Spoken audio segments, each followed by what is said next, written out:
The chapter opens with Haru bracing herself in the middle of a battle. She reminds herself to stay calm amidst the swirling mana and magical energy. Haru's gaze is incredibly focused and sharp. She knows that even the smallest mistake could lead to disastrous consequences, so she must act with clarity. Immediately after, a massive golden energy explosion occurs, sweeping away everything in its path and shaking the very atmosphere. Alicia appears radiant yet terrifying. Her bright blue eyes radiate an overwhelming pressure that would make anyone shudder. She silently observes the ship sailing through the gloomy clouds, and the atmosphere becomes strangely quiet. And here is the official title card for Chapter 42, a dramatic start to the upcoming events of the series. Haru rushes over to Alicia with a worried expression. She's surprised and confused about why Alicia has shown up in this location.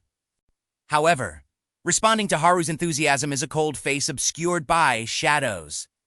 It seems Alicia is not happy at all. Alicia slowly walks up from the beach. Meanwhile, Haru thinks to herself that she was more than capable of handling those guys on her own. The atmosphere becomes extremely tense as Alicia stares intensely at Haru and demands in a possessive tone. "What were you two talking about?" Haru tries to play it cool with a nervous laugh. She explains that the guy kept provoking her, so she just threw a few insults back. "It's nothing," she says, trying to brush it off. But Alicia isn't buying it. Dark aura swirls around her as she deadpans. "You were smiling. Both of you. The jealousy is officially off the charts." A close-up on Haru's reaction. You can see the sweat drop. She's breaking into a cold sweat because she knows she's accidentally pushed Alicia's buttons. Haru tries some damage control with a wink, claiming, "Was I? We were just mocking each other. It's not like I was smiling because I enjoyed it." Alicia goes silent, her eyes shadowed. This terrifying silence makes Haru call out her name in concern. "Haru?" Suddenly, Alicia drops into a crouch, glowing with intense orange mana. She's about to bolt like a heat-seeking missile. Haru is visibly panicked in the background. Haru quickly reaches out and grabs Alicia's glowing arm, shouting, "W8! Haru!" Haru holds on for dear life, asking, "You're not thinking of chasing him, are you?" She knows if Alicia goes now, things will get messy. A sharp, terrifying close-up of Alicia's eyes. She drops a heavy, two-word command, "Let go." Haru is trembling. A narrating thought appears, signaling a bad omen. If you let go, something really bad will happen. Seol-ah desperately holds Haru back, dropping a major bombshell. She reveals that the villain, Egoistic, threatened to bombard all Abyssin if anyone dared to give chase. Talk about high stakes. Seol-ah plays the hero card, reminding Haru that she needs to think about the innocent civilians. Haru goes silent, her gaze flickering as she processes the weight of the situation. After a moment of tension, Haru finally relents. "Really? Then I guess I have no choice," she mutters. You can see her intense mana finally starting to fade as she turns away. Haru walks away across the sand, leaving Seol-ah standing there. Seol-ah looks visibly relieved, but you can tell she's still shaking from the encounter. "Wanances are plowing to take Ikari." Her face has regained its usual composure, but there's an undeniable lingering loneliness in her expression. Seol-ah waves goodbye with a bright and very relieved smile. She even reminds Haru to give her a call as soon as she arrives safely. The second Haru is out of sight, Seol-ah completely collapses in relief. Wiping away the sweat, she gasps, "I almost lost 10 years of my life just now. That killing intent was no joke." A sharp close-up on Seol-ah's eye. Suddenly, it clicks. Something isn't right, and a seed of suspicion begins to take root in her mind. Wait a second. Seol-ah turns back to stare at the black ship floating in the distance. It seems she's just realized a crucial detail that she completely overlooked during the chaos. A sudden doubt flashes through Seol-ah's mind. Watching the distant explosion, she wonders if her suspicions about Egoistic's true identity are actually hitting the mark. Could it be? Then, we get a super cute moment. Seol-ah smirks with a slight blush, thinking about Haru's behavior. "What's with you?" Shin Haru, acting all cute out of nowhere. It seems the hero's unexpected charm is working. Meanwhile, Haru is streaking across the ocean like a bolt of lightning. The sheer power trailing behind her is a clear sign that her mind is anything but calm right now. Haru is officially staking her claim. Just the thought of Egoistic interacting with others is driving her crazy. Inside, she's practically growling. "He is my villain, and mine alone." This frame takes us back in time with a flashback. Egoistic looks incredibly flustered and awkward, a far cry from his usual confident self. Haru's inner monologue reflects on this. "Yeah, back then, I didn't know." A poignant, text-heavy frame that shifts the tone.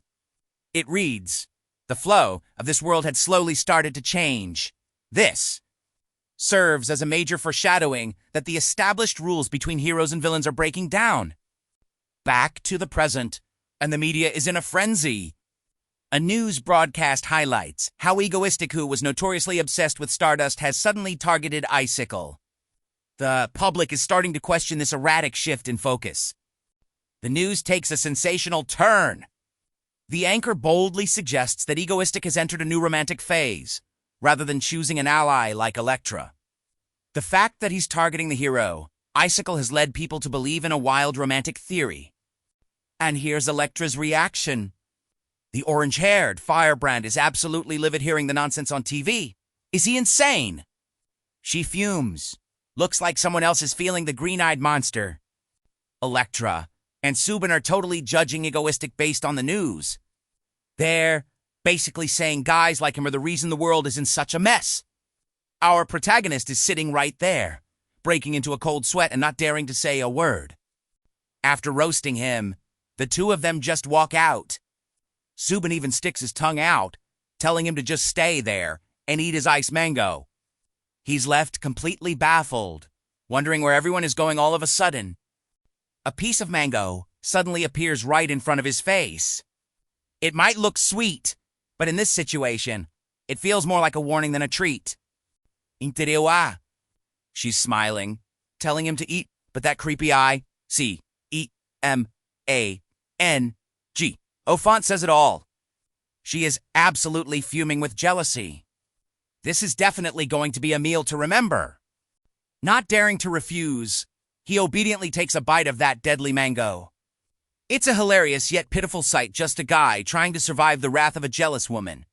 Moving on from the comedy, our protagonist switches to a sharp suit and glasses. He's back in business, asking Subin to come along for a very important mission. Their destination is the Excal Auction House. This is where the world's ultra-wealthy gather. A place where money is no object and the rarest items find their way to the stage. Our lead explains the dark side of this place. It's a tragic birthplace for villains. Yoonho realizes something big is about to go down today, and she can't hide her surprise. A confident smirk. He knows exactly what is coming next. That look on his face shows he's the one pulling the strings in this auction. The next item is the ring of the late hero Sortier. Seeing a hero, cement being auctioned off like common merchandise, is the perfect proof of the corruption our protagonist mentioned earlier. The bidding starts at $10,000. This isn't just a regular piece of jewelry. This ring holds a hidden, dark power capable of turning an ordinary person into a dangerous S-rank villain. The auction is heating up.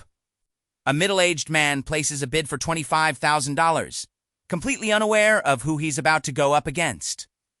Without wasting a second, our protagonist casually drops a $100,000 bid. The entire room goes silent, stunned by this massive jump in price. Our lead inwardly mocks his rival. It turns out that man was the one destined to own the ring and become a villain in the original story. But now, game over. Despite trembling, the man tries to push for $105,000. Look at that desperate face. He's clearly reaching his limit. $150. A decisive blow that leaves his opponent speechless. He's the type who believes if money can't buy it, then even more money will. Sold. The ring is officially his. He adjusts his glasses with total boss energy, completely ignoring the hateful glares from the crowd. The second they get home, trouble arrives. Electra and Subin are losing it after seeing 200 million won vanish from the account in an instant. Facing an intense interrogation, our lead remains calm. He drops a tempting question to soothe the anger of the two furious housemaids. Ta-da! Here's the $150,000 trophy. Looking at that smug face, you just know this ring is going to trigger some wild events in the near future. Electra looks at the ring with total judgment, thinking our lead just threw away a fortune on some old junk. But he just gives her a mysterious smile, claiming, this ring is far from ordinary. The second he puts it on, a surge of mystical purple mana explodes. The ring has been officially activated, and this is where the real show begins. The power from the ring triggers a violent energy storm, shaking the entire room. A dimensional rift is slowly tearing open, and it looks like something truly formidable is about to emerge. Out of the purple haze, a massive entity in powerful armor emerges. It's the spirit of the fallen hero. He demands with an authoritative voice, "Who is the one that has awakened me?" The girls' reactions are priceless, just pure, unadulterated shock. They're completely baffled by this once-in-a-lifetime summoning happening right in their living room. Instead of being intimidated, our lead is cool as a cucumber. He calls the mighty warrior tries to introduce himself, leaving the spirit looking pretty confused by the lack of formality. Our lead declares, "From today on, your name is Death Knight, pure egoistic style total dictatorship." The reason for the name? Simple, because it sounds cooler. And just like that, we have a new ally named Desik. Talk about a hilariously chaotic end to Chapter 42.